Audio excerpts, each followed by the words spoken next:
Mi gente querida, gracias por seguirnos acompañando. Este es el capítulo número 8 de 100 años de luchas por el poder.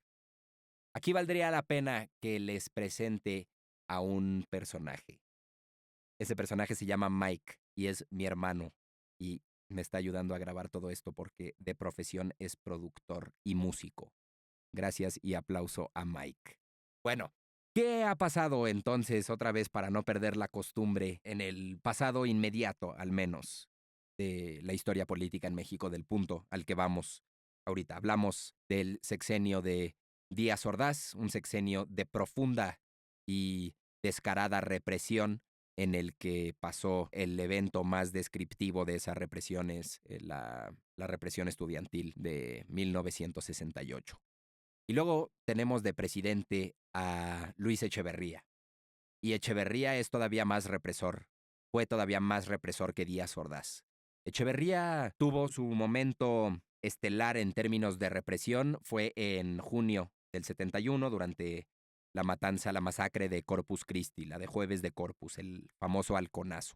Bueno, este es otra vez el episodio de la Guerra Sucia, en donde el gobierno reprimió y atacó a grupos disidentes a lo largo y ancho del país, entre ellos el grupo de Rubén Jaramillo, el grupo de Lucio Cabañas, el grupo de Genaro Vázquez, que no lo hemos mencionado y no nos tocará mencionarlo, pero otro guerrillero legendario. Y es esta época, la época de la represión, la de las ideas, la de pedir justicia, pero la de recibir nada a cambio. Y llegamos al que sería el presidente después de Echeverría, el famoso y también oscuro como su predecesor, José López Portillo.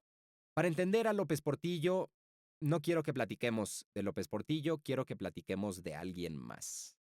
Uno de mis personalmente favoritos, personajes favoritos en la historia política de México, favorito por todas las razones incorrectas, definitivamente, pero un personaje de esos que no puedes creer que, uno, que el personaje haya existido, y dos, que las cosas hayan llegado al punto de permitir que esos personajes no solo existieran, sino proliferaran. ¿Y de quién estoy hablando? Estoy hablando específicamente de un hombre que se llamó Arturo el Negro Durazo. También, Arturo Durazo también fue a la escuela de niño con López Portillo y con Echeverría. Ahí se hicieron amigos los tres. Y siempre se mantuvieron cercanos mientras entraban a la política. Pero Durazo era del grupo de amigos, digamos que era el músculo. Los otros dos eran el cerebro, un cerebro bastante oscuro, pero él era el músculo. De los 50 en adelante, más o menos, este personaje, Arturo el Negro Durazo, tuvo diferentes puestos públicos. Y en 1975 lo nombraron jefe de seguridad de la campaña presidencial de López Portillo. Cuando López Portillo llegó a la presidencia, su amigo el Negro Durazo se volvió director general de Policía y Tránsito del Distrito Federal, lo cual lo volvió en su mente al menos el equivalente a un sultán o algo parecido. Porque a todas luces, este personaje, el Negro Durazo, ahora ya vuelto jefe de la policía de la capital, a todas luces con ese puesto, el Negro Durazo se volvió millonario, multimillonario.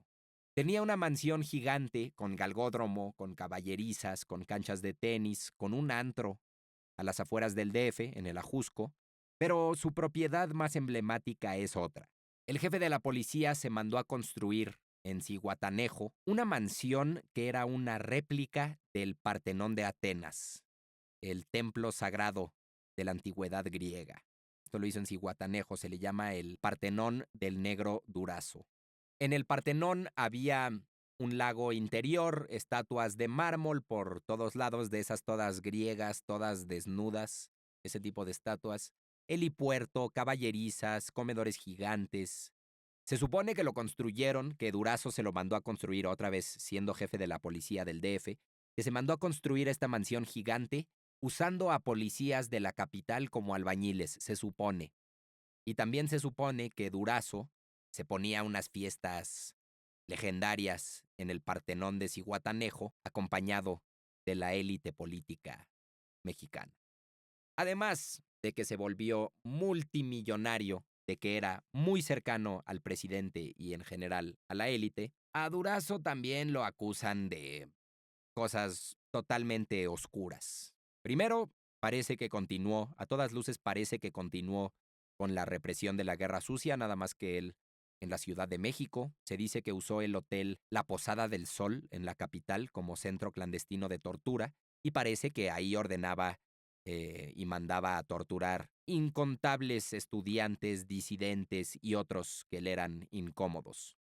Él presumía que años antes había torturado a Fidel Castro y al Che Guevara. Ya ves que estos dos, los héroes, los líderes de la Revolución Cubana, se conocieron en México y Durazo decía que él los había arrestado y que había tenido el honor de torturar personalmente a los dos. Fue represor, como pocos, imagínate, celebraba haber torturado a alguien, y también se le acusa de haber sido un criminal. Lo acusan de haber organizado y liderado una banda de secuestradores, una banda de asaltantes de bancos. Parece que habría tenido pactos con el crimen organizado para permitir que el crimen operara libremente en el aeropuerto de la capital. Lo acusan de esquemas de contrabando, de defraudación fiscal y otra vez regreso a lo mismo. Este no solo era un personaje muy cercano al presidente López Portillo, que gobernó entre el 76 y el 82. No nada más era un personaje muy cercano a López Portillo. También era un tipo de personaje que en esa época había en todos lados. Un político corrupto, probablemente un político violento, y su nombre ha pasado a la historia como uno de los emblemas de la corrupción en México. Y es interesante, de hecho, todos los secretos y corruptelas y locuras de Durazo las conocemos porque su chofer escribió, imagínate, su chofer escribió un libro exponiéndolo, se llama Lo Negro, del negro Durazo. Y después sería perseguido por la ley para enseñar que sí se perseguían a los corruptos, pero en realidad, después de todos esos crímenes, Durazo murió impune y lo veremos allá abajo. Otro episodio increíble del gobierno de López Portillo, que ya no tiene que ver con corrupción y con decadencia política, sino con algo que pasó en su gobierno que fue literalmente un milagro. Digo, pasó unos años antes, pero fue un milagro y se empezó a ejecutar, ese milagro se empezó a disfrutar durante su gobierno. Hemos dicho que con Echeverría la economía mexicana se empezaba a estancar, que se acercaba a una crisis económica y que Echeverría escogió a López Portillo, que había sido secretario de Hacienda, porque López Portillo podría manejar esa eventual crisis económica. Bueno, a principios de su sexenio, a mediados del sexenio de López Portillo, ya a finales de los 70, se empezó a explotar un nuevo yacimiento petrolero que se llama Cantarell, el complejo de Cantarell, que está en las costas de Campeche. Y es interesante cómo se descubrió Cantarell años antes, más o menos 15 años antes, a finales de los 50, un pescador que se llamaba Rudecindo Cantarell estaba pescando en donde siempre pescaba cerca de la costa de Campeche y vio una mancha en el mar y de inmediato, según su recuento, de inmediato supo qué era esa mancha, pero se lo guardó 10 años. Y después llegó, me parece que a Coatzacoalcos, y en Coatzacoalcos, 10 años después, por alguna razón le nació contar lo que había visto, esa mancha negra en el mar, enorme, 10 años antes, y en Coatzacoalcos los pescadores lo convencieron de que le contara a alguien, de que le contara a Pemex, y fue y le contó a Pemex, y Pemex literalmente fue a donde dijo que había visto esa mancha, exploró y encontró el yacimiento petrolero más grande en la historia de México, Cantarell. Le pusieron así por el pescador que lo descubrió y lo empezaron a explotar durante el gobierno, a mediados del gobierno de López Portillo.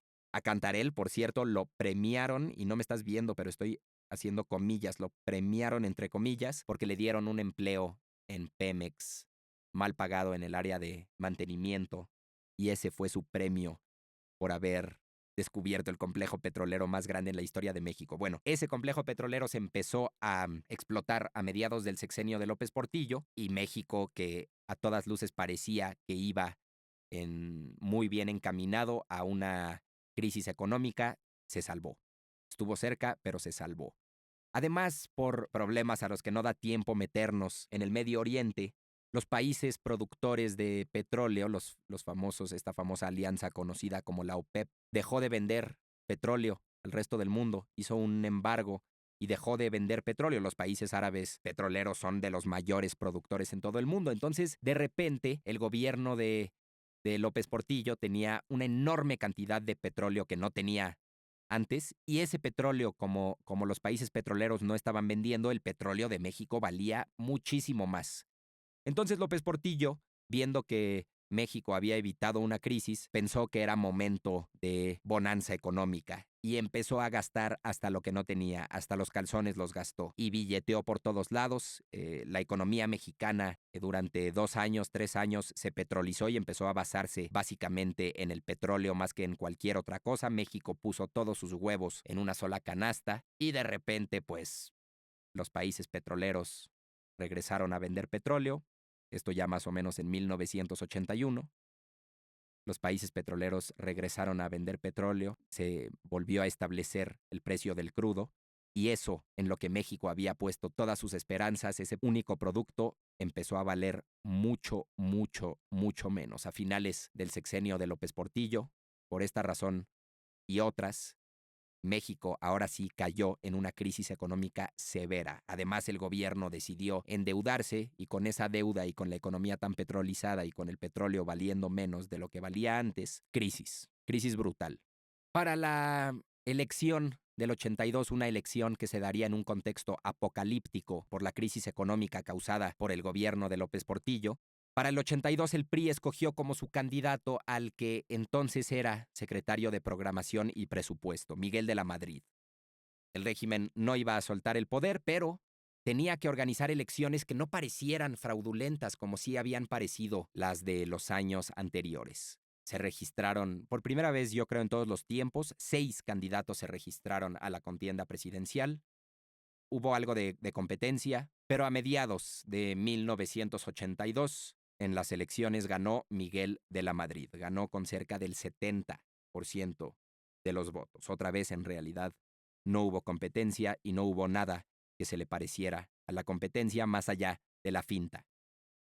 De la Madrid fue presidente entre 1982 y 1988 y recibió un gobierno en ruinas, un gobierno dividido que se había seguido dividiendo después de Tlatelolco y una economía en la peor crisis económica a la que se había enfrentado el país después de la revolución, gracias otra vez a López Portillo. Además, a López Portillo, que ahora hemos entendido que tal vez no era el personaje más inteligente, López Portillo en su último informe de gobierno decidió nacionalizar la banca, lo cual le heredó un problema enorme a su sucesor de la Madrid. Y además, López Portillo chilló durante su último informe de gobierno. Bueno, con De la Madrid la crisis económica era una cosa imposible de manejar. Entonces su gobierno tuvo que cambiar la forma en la que manejaba la economía del país. El gobierno de Miguel de la Madrid, que otra vez va entre 1982 y 1988, redujo el gasto público, se empezó a extinguir esto que había sido algo parecido a un estado de bienestar en México. El gobierno dejó de intervenir tanto en la vida normal, en la vida del día a día. Se aplicaron políticas de austeridad, se siguieron las recomendaciones del Fondo Monetario Internacional en temas de política económica y se vendieron. Esto es parte de hacer más chica la participación del Estado y del gobierno en la economía. Se empezaron a vender muchas paraestatales. Esto de la venta de paraestatales se concluiría con Salinas de Gortari y con Ernesto Zedillo, los siguientes presidentes. Pero bueno, en esta época, 82-88, estas movidas económicas hicieron que De la Madrid fuera un presidente poco popular, porque hay que acordarnos de que el régimen priista tenía un legado de más de 40 años de gastar dinero y así comprar su dominancia, de a través del dinero, de repartirlo a lo largo y ancho del país, a lo largo y ancho de la élite política y así lograr que el PRI se mantuviera. Bueno, eso ya era inviable por la enorme crisis económica que había en México. Además, crecía la oposición en lo político. El PAN empezaba a incrementar su presencia en diferentes estados, principalmente en el norte del país. Y cuando en 1985, septiembre de 1985, hubo ese famoso terremoto que sacudió al al centro y sur del país, la ciudadanía fue la que se unió en las labores de rescate porque el gobierno de la Madrid respondió tarde y de forma muy torpe. Y literalmente este es un momento que se puede trazar la sociedad civil en México, este concepto de los ciudadanos aliándose entre ellos para buscar lo mejor para ellos en diferentes sentidos, se fortaleció en esta época más que en cualquier otra. El temblor del 85 y la mala respuesta del gobierno es uno de los momentos emblemáticos para la sociedad civil en México. Entonces, de repente el gobierno de la Madrid ya no tenía dinero para gastar, pero estaba acostumbradísimo a ganarse todo gastando. Por un lado tenía una oposición que empezaba a crecer en diferentes partes del país y por el otro tenía una sociedad civil que se empezaba a organizar y empezaba a demandar mucho más. Y todo esto fijó el escenario para un proceso electoral muy, muy, muy complicado en 1988. Y para esto tenemos que hablar de Cuauhtémoc Cárdenas. Cuauhtémoc Cárdenas era priista. Era hijo del expresidente Lázaro Cárdenas, de ese que platicamos en los primeros episodios del podcast, probablemente el presidente, más aplaudido en la historia de todo México durante el gobierno de la Madrid.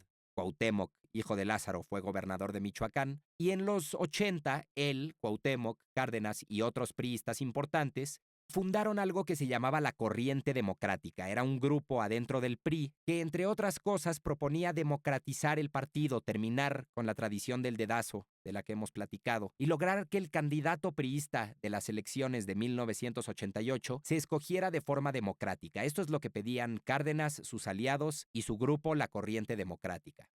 Cárdenas quería ser candidato a la presidencia, pero al menos él decía que no quería que eso fuera por dedazo, sino que quería que lo eligieran los priistas. Pero al presidente de la Madrid y a la élite del momento no les estaba preocupando cómo democratizar más al partido. Ellos estaban pensando en a quién tenían que escoger como el siguiente presidente de México, a quién iba a beneficiar el bendito dedazo. Y entonces se tomó la decisión en octubre de 1987, una decisión tal vez para una buena parte del país funesta, de poner como candidato del PRI a la presidencia a Carlos Salinas de Gortari, el entonces secretario de Programación y Presupuesto.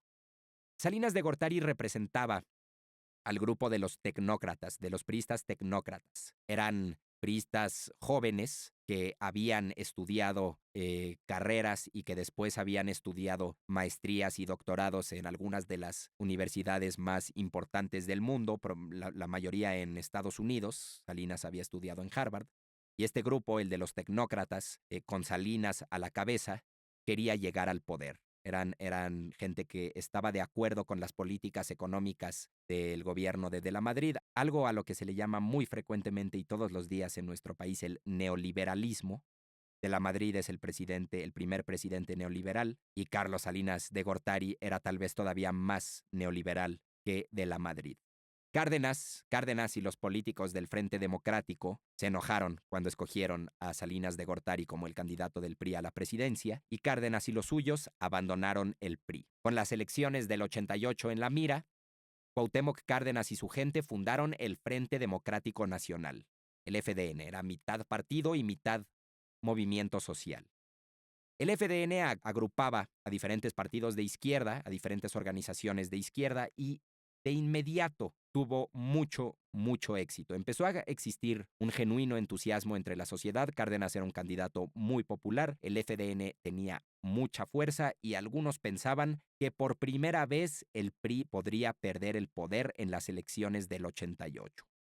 A unos meses de esas elecciones, el FDN, este Frente Democrático Nacional, anunció que el que iba a intentar darle la estocada final al PRI, el que iba a ser el encargado de asesinar al PRI, iba a ser Cuauhtémoc Cárdenas. Cuauhtémoc Cárdenas iba a ser su candidato a la presidencia. Y llegamos a uno de los episodios más icónicos en la historia electoral mexicana, las elecciones del 88. Recapitulemos un poco, el PRI postulaba a la presidencia al tecnócrata Carlos Salinas de Gortari, el Frente Democrático postulaba a Cuauhtémoc Cárdenas, hijo del expresidente Lázaro Cárdenas, y el PAN estaba postulando al empresario sinaloense Manuel Cloutier, que también a su propia manera era muy, muy popular para ciertos sectores de la sociedad, el famoso Maquio.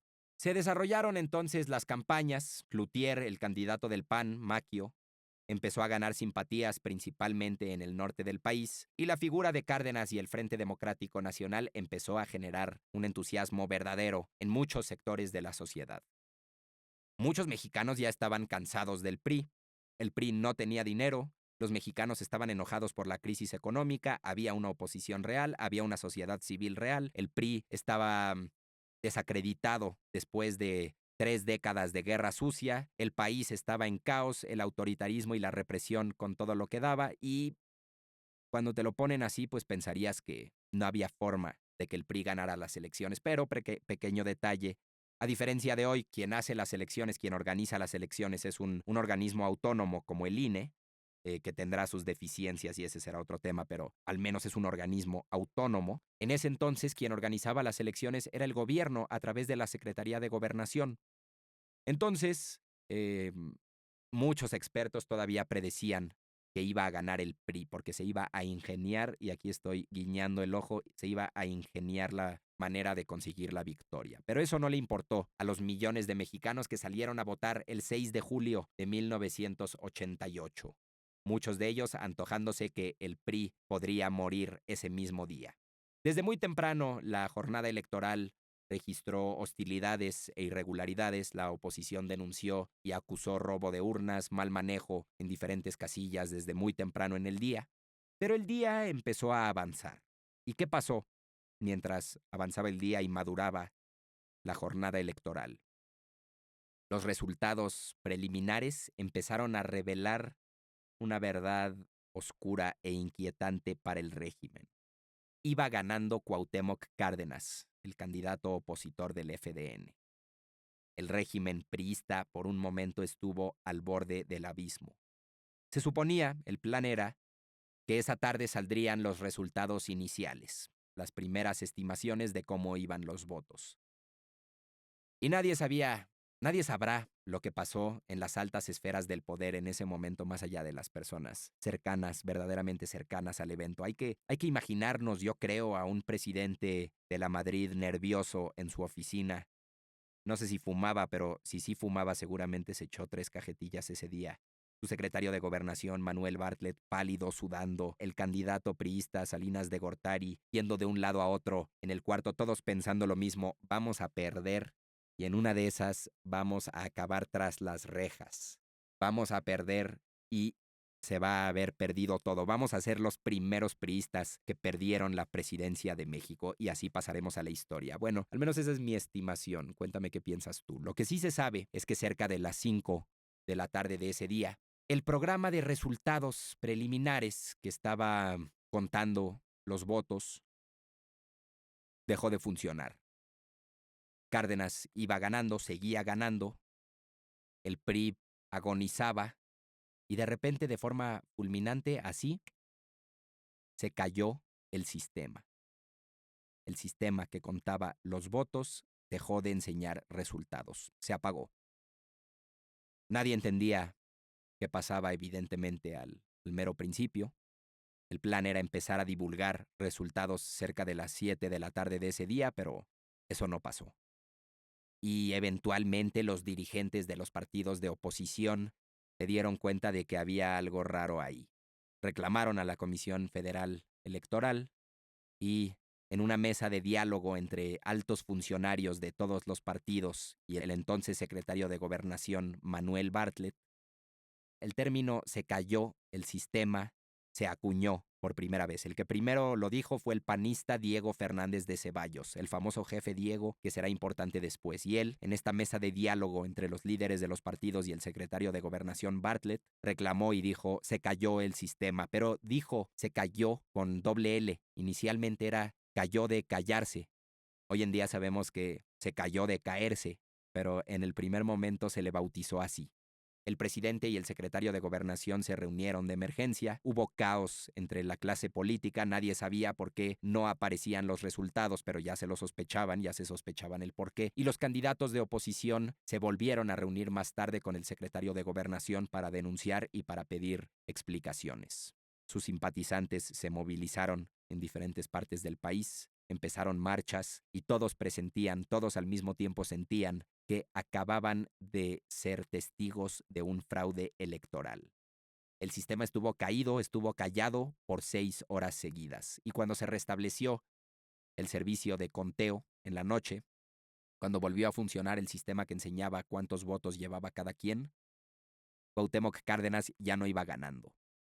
Ahora iba ganando el candidato del PRI, Carlos Salinas de Gortari. Y con toda la razón, la gente enloqueció. Enloqueció porque la gente intuía que acababan de vivir un fraude electoral grotesco. Se apagó la computadora y cuando volvió a prender, los resultados eran otros.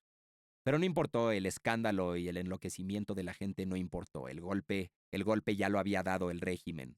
A las 3 de la mañana, el presidente del PRI dijo que había ganado Carlos Salinas de Gortari, el candidato priista, en una victoria que él describió como contundente, legal e inobjetable. Al siguiente día, Salinas salió a decir que estaba convencido de que había ganado. Y en los días siguientes, los candidatos de oposición abiertamente denunciaron fraude electoral. Marcharon por todo el país, reclamaron en todos lados, se desataron protestas, pero nada iba a cambiar. Le estaban reclamando al árbitro que estaba jugando para uno de los equipos. Era imposible que el PRI reconociera, nunca iba a reconocer que perdió en esas elecciones y menos iba a reconocer ahora, los días después de la elección, menos iba a reconocer que había hecho fraude. El régimen había llegado a su punto más bajo y se acercaba, ahora sí, estamos cerca de su fin. El 13 de julio, una semana después de la jornada electoral, la Comisión Federal Electoral terminó el conteo de votos y determinó oficialmente que Salinas, el priista, sería presidente.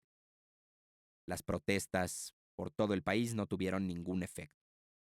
El gobierno negó sistemáticamente las acusaciones de fraude y el 1 de diciembre de 1988, Carlos Salinas de Gortari rindió protesta como presidente de México.